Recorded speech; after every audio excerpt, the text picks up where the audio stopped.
Monday. Yeah, a lot going on this Monday, and things happening here in Las Vegas this week. Mainly basketball tournaments going on, but last weekend was a crazy one here in town. A lot of fun, a lot of sports going on, a lot of craziness. We had Vegas Golden Knights hockey yesterday. We'll talk about that. UNLV basketball this week at the Mountain West Conference Tournament.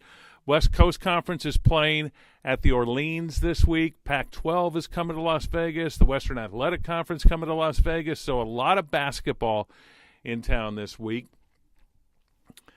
And, there was NASCAR over the weekend. Yesterday, Kevin Harvick won at the Pennzoil 400. In Las Vegas, I was out at the Speedway checking it out. There's 2 races this year now. There's going to be a race in March that just happened over this weekend. And then the next race is going to be September 15th here in Las Vegas, 13th, 14th, 15th. That'll be the first race in the playoffs, what they used to call the chase in NASCAR. It's going to be the playoffs. So, okay, we'll start you out with the Vegas Golden Knights. Got a win on the road at New Jersey. A good, hard-fought win. Played well, 3-2 the final score over the Jersey Devils. So the Vegas Golden Knights with that victory still in first place in the Pacific Division. Not in first place in the West, by the way. Nashville's taken over that distinction. But what was significant, it ended a 3-game losing streak for the Knights. It lost a couple of games to the Kings in that stretch, and the Kings are coming up trying to get a playoff spot right now. That battle's sort of interesting in the Pacific right now and what's happening there between them and Anaheim. But Vegas Golden Knights play at Columbus coming up next. But I do want to mention one thing about the victory. First of all, Marc-Andre Fleury was just incredible in the nets, especially in that first period, a scoreless first period. And Fleury saved the Knights in that game. Also, newcomer Thomas Tatar from Detroit got his first goal. He poked it in. And let's see, we also had Ryan Reeves got his first assist for the Knights, the forward who is a tough guy. And he showed he was a tough guy against the Kings, the way he played against them. And in this game, too. He's a throwback to the hockey days. Big guy, plays forward, but he also doesn't mind mixing it up now and again. So we'll see how those 2 additions, what they bring to the Knights in the future. Next up for the Knights is tomorrow night. They play at Columbus. And the game against Columbus will be interesting because William Karlsson played with the Blue Jackets last year, scored only 6 goals with them last year. Now he's 35 goals with the Knights. So what a turnaround. He's been the most spectacular player on the Knights, and he'll be maybe the comeback player of the year in the NHL, the way that he's gone from 6 goals to now he may end up with 40 goals this year, and having a 40-goal season is phenomenal these days in the NHL. Any time, I guess during any era for the most part, having a 40-goal season is phenomenal. And by the way, Riley Smith is just playing.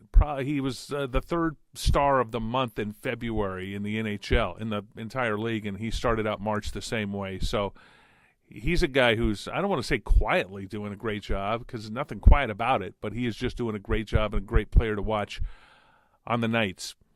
So they got Columbus tomorrow night. 5-game road stand, started out with a 1-0 win at New Jersey yesterday. Okay, basketball now. Rebel basketball, it's just a miserable performance against Reno at home, and then they went on the road, tossed a brick up at Utah State. So they come limping, losing oil, tires flat, whatever you want to say.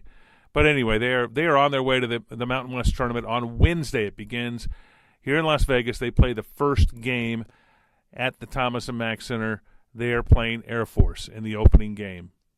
And I'm not sure that they got to play a play-in game. The bottom 4 teams in the conference have to play play-in games, and they finished in the 8th position.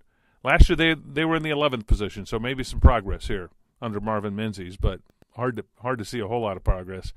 But the bottom line now, the NCAA tournament begins for all the 300-plus teams in college basketball. I mean, essentially that's what's happening, especially for the teams that will not get an at-large bid in the NCAA tournament.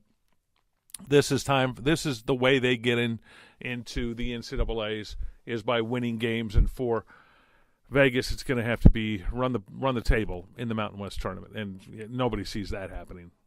Just leave it at that. Nobody sees that happening. Reno is looking real good, though. Nevada, Eric Musselman with their coach, they're going to be the favorites coming in here for this tournament that starts cranking up on Thursday. Goes Thursday, Friday, Saturday, but also the Wednesday start for the play-in games, which, again, as I said, UNLV will be involved. Just not a whole lot of motivation with this team. Something just off. They've got senior point guards, too, so they got some maturity on this team. So they're just they don't have a desire to play defense, I think, is the biggest problem. As I watch them perform, their defensive effort is not there, period. That's offense. Oh, yeah, remember at one point this was one of the top-scoring teams in the nation. They loved that early on in the season when they were playing patsies, but they ran into Mountain West play where teams equal to them, or now you can say better than them, play with more passion, and it's all over. They don't have a shot against those teams. So, Air Force, 11 o'clock, Wednesday, Thomas and Mack. Tonight, West Coast Conference basketball taking place at the Orleans Arena. UNLV taking on, check that, BYU taking on St. Mary's, ranked 21st in the nation, and St. Mary's a 5-point favorite against the BYU Cougars. Gonzaga is also playing in the evening game, the late game, and they've got San Francisco, who they are playing. And Gonzaga, the favorite in the West Coast Conference, of course, powerhouse that they've been for years in the West out of Spokane. But you want to see a BYU-Gonzaga final. I mean, that's what I think most people want to see, so we'll see where that goes. But watch the Pac-12 basketball tournament this week. They begin play Thursday, and that's at T-Mobile Arena. And, boy, I love the Pac-12 basketball tournament. Just a fun basketball tournament here in town, and that's the one to watch. And the WAC is also here. They're playing at the Grand Garden at the MGM. So we are basketball heaven this week with conference tournaments. I do find it sort of interesting that we have never seen an NCAA tournament basketball game played in Las Vegas. Okay? Never has been. Never has not even a first and second round matchup has never been played. Now, for years it was because the NCAA hated Tark. They would never consider it, and they would use gambling as the excuse. Now all the other sports have realized that's not an issue. And they let more college basketball games are played in Las Vegas than any other city on the planet. Let that one sink in for a moment.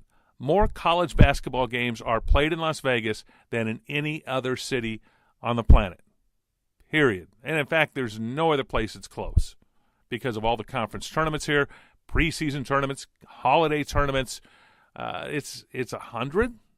I dare say, counting the UNLV games, there's at least 100. One of these days I'll count them all, okay? But there's at least 100. But I'm going to go 150, if not closer to 200. College basketball games are played here every year, but nary an NCAA tournament game, men's or women's, here in Las Vegas. Go figure. NCAA still hates us. They're afraid of gambling. They don't know how to find Vegas on the. You come up with a reason, but it's insane that there has not been. But we will enjoy the college basketball that's here this week in Las Vegas. So this past weekend had a rugby tournament here in town, had UFC 222. So there was a lot of stuff happening here in town, along with the Golden Knights had a game that they lost. And let's see, and then there was NASCAR weekend here in town. So we just finished one of the busiest weekends you will ever find in Las Vegas, and we're going full speed towards another one. So that ought to be fun. Again, the Knights are on the road at Columbus tomorrow, Tuesday, 4 o'clock, I believe, 4 or 5 o'clock so late afternoon start time for that game at Columbus. That's it. That's the way I see it. Thanks for listening, everybody. I'm Ron Futrell. Be sure to listen to the Vegas Sportscast. You can find it anywhere fine sportscasts and podcasts are out there. Go to the website, thevegasportscast.com. Follow us on Twitter, @Vegas Sportscast. Go to iTunes, iHeartRadio, Google Play. We're there. We're everywhere. The latest. Tell a friend, by the way. Share this. Let people know about the Vegas Sportscast. And we will continue. We'll do a lot more this week because it's going to be a busy one here in town. All right, that's the way I see it. I'm Ron Futrell. Bye for now, everybody.